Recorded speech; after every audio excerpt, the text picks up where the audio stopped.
नमस्कार मंडळी, आपण आई तुळजाभवानी मातेचा एपिसोड ऐकणार आहोत. कर्दम ऋषीच्या पत्नीला ती मुलगी जेवण घेऊन येते व जेवून घ्यायला सांगते. ती म्हणते की किती रडल्या तुम्ही जेवल्या नाही, म्हणून कपिल दादासुद्धा जेवत नाही. मग आम्ही कसं जेवणार? तेव्हा ऋषी पत्नी म्हणतात, आम्हाला एकांत हवा. तेवढ्या देवीचे तेथे आगमन होते व देवी त्या मुलीला म्हणते, रमा, तुम्ही आमच्या सोबत चला. व त्या अनुभूतीला तेथून घेऊन कपिलकडे जातात. तेव्हा कपिल त्यांना विचारतो की आईने काही खाल्ले आहे का?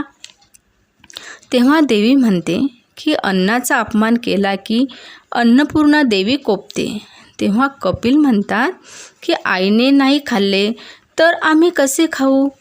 तेव्हा देवी म्हणते की जर आईने असे म्हटले असेल तर तुम्ही अगोदर खाऊन घ्या, मग आईलासुद्धा आपण खायला लावू.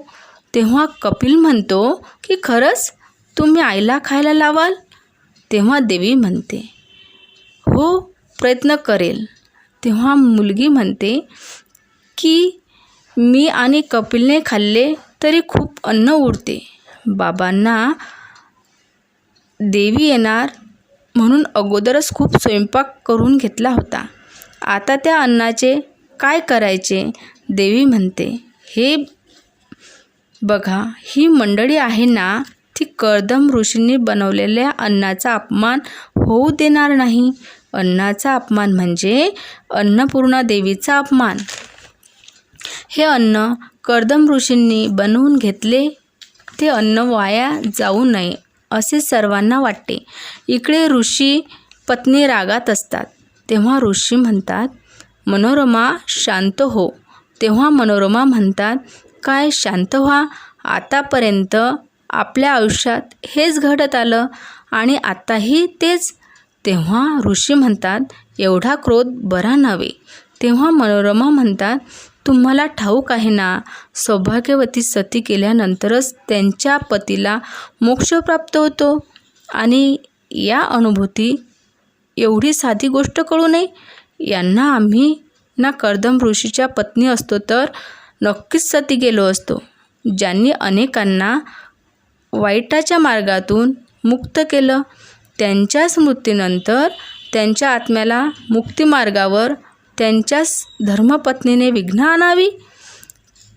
कसली बाई आहे ही? तुम्ही ऐकलं नाही का? स्त्री ही काही क्षणाची पत्नी आणि अनंत काळाची माता असते. तेव्हा मनोरमा म्हणते, कोण कुठली ती बाई? आम्हाला शास्त्र शिकवते आणि आश्रमात जिला डोक्यावर घेतं. मुळात तर मातृधर्म एका निपुत्रिक स्त्रीने शिकूच नये. तेव्हा मनोरमा म्हणतात, वासुदेवांना मोठे करता करता आमच्या शरीराची काय झीज झाली आहे हे आम्हाला चांगलं ठाऊक आहे. तरीही आमचं आपल्याकडे दुर्लक्ष झाले का? फक्त माना हलवू नका, बोला आणि काही पापकर्म चालली आहे ती थांबवा. एकदा का आश्रम आमच्या हातात येऊ दे, मग सोडणार नाही कुणाला. आणि मनोरमा तेथूनच रागारागाने निघून जाते.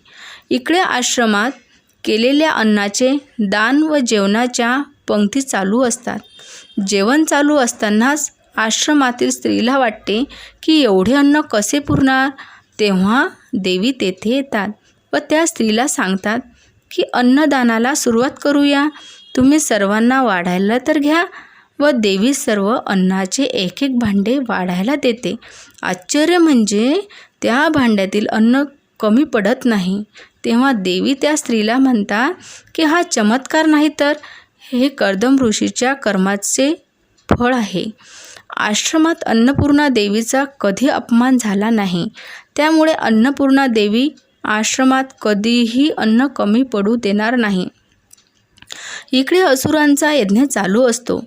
तेव्हा असुरपुत्र म्हणतो, कुक्कुट आपले सैनिक सांभाळू शकत नाही. त्याचे सैनिक मारले, त्याचा दोष ते आमच्यावरच टाकतात. तेव्हा असुर महामाता पुत्राला विचारते की त्रिशूलाला हात लावल्यानंतर काय झाले? तेव्हा असुरपुत्र म्हणतो की त्रिशूलाला हात लावल्यानंतर आम्हाला धक्का लागल्यासारखे झाले. तेव्हा असुरमाता म्हणते की कुक्कुराचे सैन्य ऋषीपत्नीने नाही तर शिवशक्तीने मारले. दोघांचे एकत्र येणे असुराचा विनाश आहे. इकडे आश्रमात मनोरमा येतात तर इकडे जेवणाच्या पंक्ती सुरू असतात. तेव्हा त्या म्हणतात, काय इकडे काय चाललंय? आमचं लक्ष असतं बरं सगळीकडे. हे काही तुमचे घर नाही मनासारखं कारभार करायला, हा आश्रम आहे. तेव्हा दुसऱ्या स्त्रियासुद्धा मनोरमाला म्हणतात की आमच्याकडून काही चूक झाली का? तेव्हा मनोरमा म्हणतात, तुम्ही इकडे किती वर्षापासून आश्रमात राहता? तुमच्या बुद्धीत काही फरक पडला की नाही? मनोरमा म्हणतात, इथे आश्रमाचे ऋषीचे स्वर्गवासी झाले आणि तुम्ही पंक्ती वाढता. आश्रमावर शोककळा पसरली आणि तुम्ही एवढाही संयम नाही का हो? पोटातली भूक एवढी महत्त्वाची? हे अन्न महत्त्वाचं नाही की पुण्यात्मा कर्दम ऋषी शास्त्राचा काही आधार आहे की नाही? तेव्हा देवी म्हणतात, कुठल्याही शास्त्रात अन्न वाया घालवावं असं सांगितलेलं नाही. तेव्हा मनोरमा म्हणतात, तुम्ही काही बोलूच नका. तुमच्यामुळेच हे सावट सुरू झाले आणि अनुभूतींना सती जाण्यापासून रोखलं. आणि कर्दम ऋषीच्या मोक्षप्राप्तीचं काय? आधीचे केलं पुरे नव्हे की तुम्ही हे व्रत तोडायला आलात. जेव्हा देवी बोलायला लागतात तेव्हा मनोरमा म्हणतात, तुमच्या वाक्चातुर्याला अनुभूती बळी पडल्या असतील, आम्ही नाही. आम्ही शास्त्र जाणतो. तेव्हा देवी म्हणतात, शास्त्र ते तर एवढे परिपूर्ण आहे की पेचप्रसंगी शास्त्राचा अनादर न करता त्याला नाकारण्याची मुभासुद्धा शास्त्रच देते. स्वतःचं दुःख गोंजरण्यापेक्षा दुसऱ्यांचं दुःख कमी करावं, त्याने आपोआप आपलं दुःख कमी होतं. कर्दम ऋषीची शिकवण चालू ठेवणे हीच त्यांची सेवा आहे आणि हीच त्यांना खरी श्रद्धांजली आहे. नुसतं दुःख दाखवून काय होणार आहे? या वाड्याला पंक्ती यालाच कर्दम ऋषीची आज्ञा होती आणि त्यांचंच आम्ही पालन करतो आहे. आणि हे वाक्चातुर्य नाही, शास्त्राचं विवेक बुद्धीने अर्थ लावायचा असतो. भूक शांत झाल्याशिवाय मन आणि बुद्धी देखील शांत होत नाही. तुम्ही देखील खाऊन घ्या. इकडे असुरपुत्र म्हणतो की का तुम्ही मला त्या मोहिमेवर पाठवत नाही? तुम्हीसुद्धा आम्हाला त्या लायक समजत नाही? पिताश्री, आम्हाला शस्त्रविद्या, अस्त्रविद्या, मायावी विद्या अवगत असताना त्या मोहिमेवर का पाठवत नाही? तेव्हा असुर म्हणतो, पुत्र महेशा, शिवासोबत लढा देणं म्हणजे रणांगणात 2 हात करण्या एवढं सोपं नाही.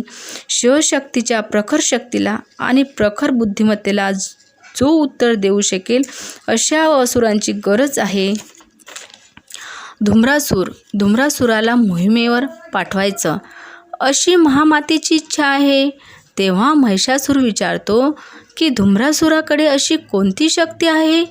तेव्हा असुर म्हणतो, अंधकार, तेच त्याचं अस्त्र आणि तेच त्याचं शस्त्र आहे. धुम्रासुराचा वार कोठून आणि कसा होईल याचा अंदाज कुणीच बांधू शकत नाही. तेव्हा असुरपुत्र म्हणतो की हो, असंभव आहे. वार केलेलं अस्त्र हे नजरेच्या टप्प्यात येणारच. तेव्हा असुर म्हणतो की धुम्रासुर, तुमच्या महाकाय शक्तीचा अनुभव द्या. तेव्हा असुरपुत्र म्हणतो, समोर केवळ अंधार आहे. तेव्हा असुर म्हणतो की मी तुम्हाला तेच म्हटलं होतं ना की अंधार त्याचं शस्त्र आहे. जेव्हा आपण अंधारात प्रवेश करतो तेथूनच धुम्रासुराचं राज्य सुरू होतं. नंतर महामाया त्या धुम्रासुराला प्रगट करते आणि तेथेच एपिसोड संपतो. एपिसोड आवडला असेल तर लाईक आणि चॅनलला सबस्क्राईब करा. धन्यवाद.